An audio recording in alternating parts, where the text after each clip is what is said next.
Jeremias. Hindi pinayagang mag-asawa si Jeremias. 16 na kabanata.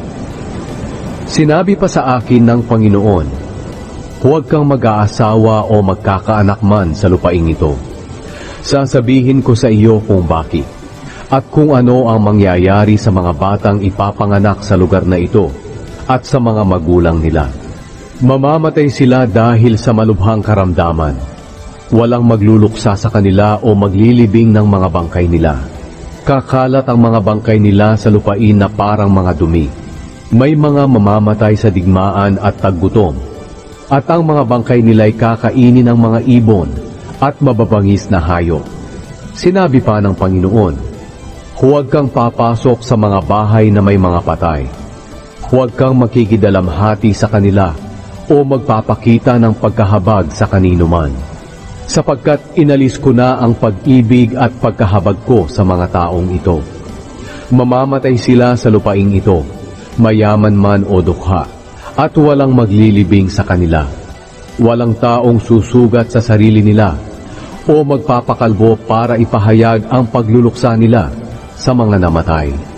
Walang magbibigay ng pagkain o inumin para aliwin ang mga nagdadalamhati, kahit na ama o ina ang namatay. Huwag ka ring papasok sa mga tahanang may mga handaan para kumain at uminom doon, sapagkat ako ang Panginoong makapangyarihan, ang Diyos ng Israel ay nagsasabi, makikita mo sa kapanahunan mo na patitigilin ko ang kasiyahan at kagalakan sa lugar na ito, pati ang kaligayahan ng mga bagong kasal. Kapag sinabi mo sa mga tao ang mga bagay na ito at magtanong sila, ano ang nagawa naming kasalanan sa Panginoon naming Diyos? Bakit kami binigyan ng babala ng Panginoon na darating sa amin ang ganoong kapahamakan? Sabihin mo sa kanilang ito ang sagot ko. Ginawa ko ito dahil itinakwil ako ng mga ninuno nila. Naglingkod at sumamba sila sa mga Diyos-Diyosan. Itinakwil nila ako at hindi nila sinunod ang kautusan ko.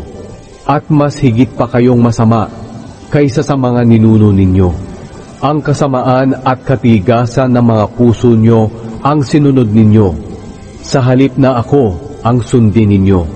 Kaya palalayasin ko kayo sa lupaing ito, patungo sa lupaing hindi nyo alam, ni ng mga ninuno ninyo. At doon magpapakasawa kayo sa paglilingkod sa ibang Diyos, araw at gabi, at hindi ko na kayo kahahabagan.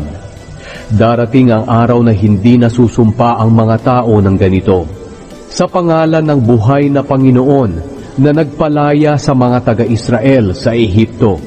Sa halip, sasabihin nila, sa pangalan ng buhay na Panginoon na nagpalaya sa mga taga-Israel sa bansang nasa hilaga at sa lahat ng bansa kung saan niya sila pinangalat. Sapagkat ibabalik ko sila sa lupaing ibinigay ko sa mga ninuno nila. Pero sa ngayon, padadalhan ko muna sila ng maraming kaaway na parang mga mangingisdang huhuli sa kanila. At magsusugo rin ako ng mga mangangaso na maghahanap sa kanila sa mga bundok, burol at mga kuweba. Nakita ko ang lahat ng pag-uugali nila. Wala kahit anuman na naitatago sa akin. Nakita ko rin ang mga kasalanan nila. Kaya pagbabayarin ko sila ng doble sa kasamaan at kasalanan nila, dahil dinungisan nila ang lupain ko sa pamamagitan ng mga kasuklam-suklam at patay nilang mga Diyos-Diyosan. Sinabi ko, O Panginoon, kayo po ang kalakasan at tagapagkalinga ko sa panahon ng pagdadalamhati. Lalapit po sa inyo ang mga bansa mula sa buong mundo, at sasabihin nila, walang kwenta ang mga Diyos-Diyosa ng aming mga ninuno. Wala silang nagawa ng anumang kabutihan.